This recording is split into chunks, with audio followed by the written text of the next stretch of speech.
আমি তো এটাকে চমৎকার জিনিস বলবোই। এখন দেখেন, এইটা ভয়ঙ্কর বা ডেঞ্জারাস জিনিস আমি কেন বললাম, এইটার আসলে অনেক বড় আলোচনা করা যায়।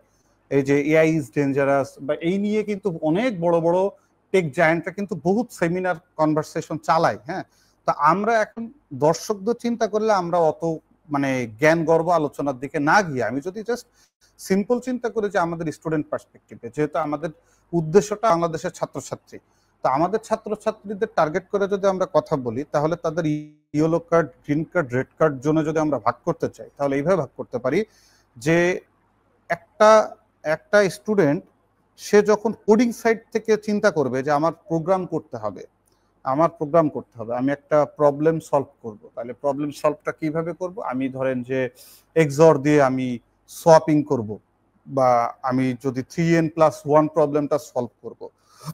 আচ্ছা, এইগুলা তো খুবই এলিমেন্টারি লেভেলের প্রবলেম, তো এইগুলা তো অ্যাভেলেবল সলিউশন আছে। আমি একটু সলিউশনটাকে গিয়ে নিয়ে নিই না, বা চ্যাট জিপিটিকে দিয়ে দিই, চ্যাট জিপিটি আমাকে আনসারটা দিয়ে দিবে, তাহলে তো আমাকে সারা রাত ব্যাপী কষ্ট করা লাগবে না। এবং এতে করে আসলে ক্ষতিটা কার হচ্ছে? এতে করে ক্ষতিটা হচ্ছে সে নিজেকে নিজে রেড কার্ড দেখাই দিচ্ছে, একেবারে নিজেকে নিজে রেড কার্ড দেখাই দিচ্ছে। তো এইটা একটা খুব ডেঞ্জারাস জিনিস। এখন তার মধ্যে প্রোগ্রামিং স্কিল থাকাই লাগবে।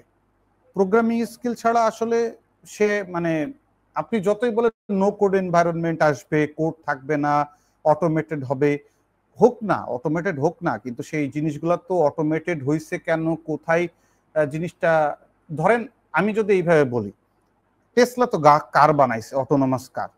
আজকে দেখলাম যে তারা হচ্ছে তাদের একদম পুরা স্টেশন থেকে ইউজারের ক্লায়েন্টের বাড়ি পর্যন্ত কার ডেলিভারি দিচ্ছে অটোনোমাসলি। কোনো মানুষ ছিল না গাড়ির ভিতরে, বাইরে, চারপাশে ছিল না, সবাই ভালো একটা হাইপ উঠছে আর কি। কোনো মানুষের ছিল না, একদম ফ্যাক্টরি থেকে মানুষের বাসায় চলে গেছে, সব থেকে ক্লায়েন্টের বাসায় চলে গেছে। তো এখন এইটা একটা চমৎকার জিনিস, কিন্তু ফ্যাক্ট হচ্ছে গাড়িটা যখন কোনোভাবে তার কোডের মধ্যে বাগ দেখা দিবে, ওই বাগ ডিবাগ কে করবে? তাহলে কি গাড়ির মধ্যে যেহেতু এআই আছে, এআই কে বলে দিবে যে ওইখানে একটা বাগ ধরা পড়ছে, ওই বাগটা একটু ডিবাগ করে দিয়ে আসো? এইটা তো আসলে পসিবল হবে না। এইটা তো ওই বাগটাকে ডিবাগ করতে গেলেও তো কিছু একটা লাগবে। আয়রন ম্যানের সুটেও তো প্রবলেম পাওয়া যেত, আয়রন ম্যান কি জ্যাভিয়ারকে বলে দিত যা ওইটা ঠিক করে দিয়ে আসো? তারে তো ঘাটাঘাটি করতে হতো। এটা যদি আমি জাস্ট কমিক সেন্সে উত্তরটা দিই, তো আসলে জিনিসটা অ্যাকচুয়ালি সবার সামনেই আছে যে আমরা আসলে প্রোগ্রাম যদি নিজেরা না করি, গণিত যদি না বুঝি, ওই গাণিতিক সমস্যা রিলেটেড যে সমস্ত রিয়েল লাইফ প্রবলেম সামনে আসবে, আমরা গণিত বুঝি না, চ্যাট জিপিটির কাছ থেকে গণিত নিয়ে নিছি, আমরা উত্তর দিতে পারবো না। It's very simple. কোডটাও ঠিক একই রকম। কোড আর গণিতের মধ্যে কিন্তু খুব একটা বেশি তফাৎ দেখা যায় না। কোডটাও আপনাকে একই রকম চিন্তা করাবে। আপনি একটা প্রোগ্রাম করতেছেন না, প্রোগ্রাম না করে চ্যাট জিপিটির উপরে ডিপেন্ডেন্ট হয়ে প্রবলেম সলভ করার চেষ্টা করছেন। আপনার সামনে এখন বলা হলো যে তুমি একটা নিউজ পেপার ডিজাইন করো, সেই নিউজ পেপারের মধ্যে প্রতি 10 মিনিট পর অ্যাডমিন থেকে পোস্ট করা হবে, নতুন নতুন নিউজ চেঞ্জ হবে, এবং নিউজ চেঞ্জ হলে প্রতি 10 মিনিটে দেখা গেছে যে প্রত্যেকটা টাইমে, প্রত্যেকটা ক্ষেত্রে দেখা যাচ্ছে যে 1000 করে অ্যাক্টিভ রিডার থাকে। এরকম করে তুমি একটা নিউজ মানে পোর্টাল বানায় দাও আমাকে, অনলাইন নিউজ পোর্টাল। এখন চ্যাট জিপিটিকে যদি আপনি দেন, চ্যাট জিপিটি কিন্তু আপনাকে বানায় দিবে, কিন্তু আপনি কি করবেন? আপনি যদি প্রোগ্রামটা বুঝেন, আপনি ওই কোড বোঝার চেষ্টা করবেন। আগে প্রবলেমটা বোঝার চেষ্টা করবেন যে আমার ইউজার কত সংখ্যক। আমার ইউজার মাত্র 1000, 10 মিনিটে 1000 রিডার অ্যাক্টিভ থাকে। তাহলে আমি এইখানে একটা ইউজার স্যাটিসফ্যাকশনের জন্য কনসিস্টেন্ট সার্ভিস যদি দিতে চাই, সফটওয়্যার ইঞ্জিনিয়ারিং একটা খুব গুরুত্বপূর্ণ পার্ট হচ্ছে কনসিস্টেন্ট সার্ভিস দিবে আমার ওয়েবসাইট, সেটা। তো আমার যদি একটা কনসিস্টেন্ট সার্ভিস যদি দিতে চাই, আমার নিউজ পোর্টালটা যদি সবসময় অ্যাভেলেবিলিটি রাখতে চাই, আমার নেট থাকতে নাও পারে, আমার সার্ভার ডাউন থাকতেও পারে, সেক্ষেত্রে ধরেন আমি এখন একটা নিউজ পোর্টালে ভিজিট করলাম, 10 মিনিট পরে গিয়ে দেখলাম ওইটা সার্ভার ডাউন। এখন সার্ভার ডাউন থাকলে যদি নেটওয়ার্ক ইরোর, নো ইরোর এইসব যদি চলে আসে, তাহলে কিন্তু নিউজ পোর্টালের উপরে ইউজার স্যাটিসফ্যাকশন ভালো থাকবে না। এখন আপনি যে কোডটা চ্যাট জিপিটিতে জেনারেট করছেন, আপনার চ্যাট জিপিটির এই কোডটাকে এই প্রবলেমের চিন্তা করছে? আপনি কিভাবে বুঝবেন? যদি আপনি প্রোগ্রামিং ভালো না বুঝেন, যে আমার নিউজ পোর্টালটা যদি 10 মিনিট পরে ডাউন থাকে সার্ভার, তাহলে ওইখানে নো ইন্টারনেট আসবে, নো ইরোর আসবে, নাকি ইউজার স্যাটিসফ্যাকশন ধরে রাখার জন্য কি চিন্তা করা যেতে পারে?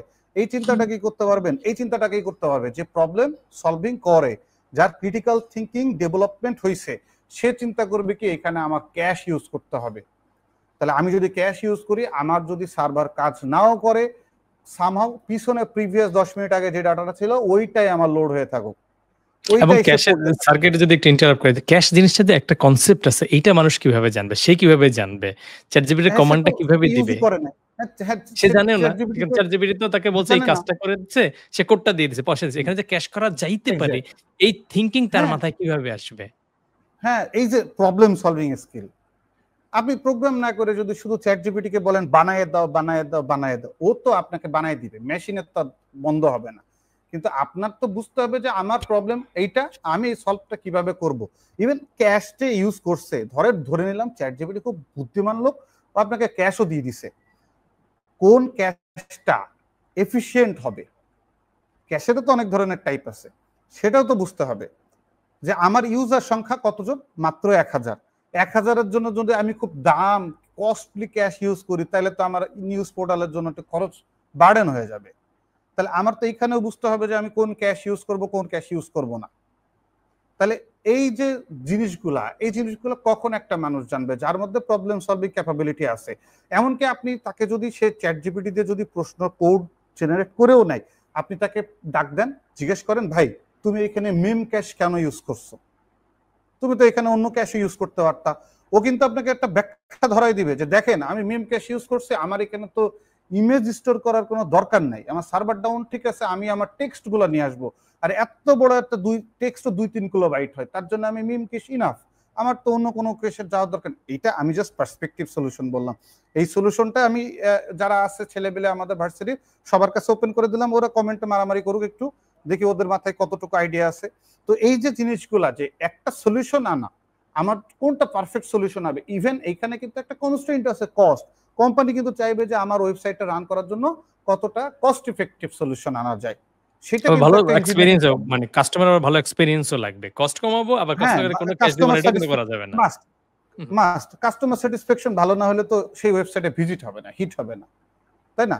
তো এইটা কিন্তু একটা খুব গুরুত্বপূর্ণ বিষয়। তো এই যে ইউজার লেভেল এক্সপেরিয়েন্স দেওয়াটা, এইটা আমরা ভুলেই যাই স্টুডেন্টরা যারা আছি, যে আমাদের ওই চিন্তা করতে হবে না, স্যার আমাদেরকে অ্যাসাইনমেন্ট দিচ্ছে, আমরা চ্যাট জিপিটি মেরে করে দিই, কিন্তু তার মাধ্যমে কি আসলে তার লার্নিংটা হচ্ছে? এখন যেই স্টুডেন্টটা আপনার কোম্পানিতে ভাইবা দিতে গিয়ে এই ধরনের প্রশ্নটা এইভাবে ব্যাখ্যা করবে, আপনি কি তাকে নিবেন না? কারণ আপনি জানেন ওকে গ্রুমিং করলে আপনি ওকে দিয়ে কাজ করাতে পারবেন। আর যে শুধু চ্যাট জিপিটিতে উত্তর মানে কোড জেনারেট করে নিয়ে একটা ওয়েবসাইট বানানো আসবে, সে কিন্তু আপনার দিকে হা করে তাকায় থাকবে যে এইটা কি উত্তর দিব, তার মাথার মধ্যে খেলবে কি চ্যাট জিপিটিটা কিভাবে দেখা যায়। তো এইটা হচ্ছে একটা মানে বলবো যে একদিকে গ্রিন কার্ড, একদিকে ইয়েলো কার্ড, একদিকে রেড কার্ড। তো রেড কার্ডের কথা বললাম, গ্রিন কার্ড রেড কার্ডের সব অপোজিট অংশটাই আমরা বলতে পারি গ্রিন কার্ড। আমি যদি পরিশ্রমী হই, আমি যদি আমার কাজের দিক থেকে অনেস্ট হই, তাহলে ডেফিনেটলি আমার হচ্ছে কাজ ভালো হবে। এটা নিয়ে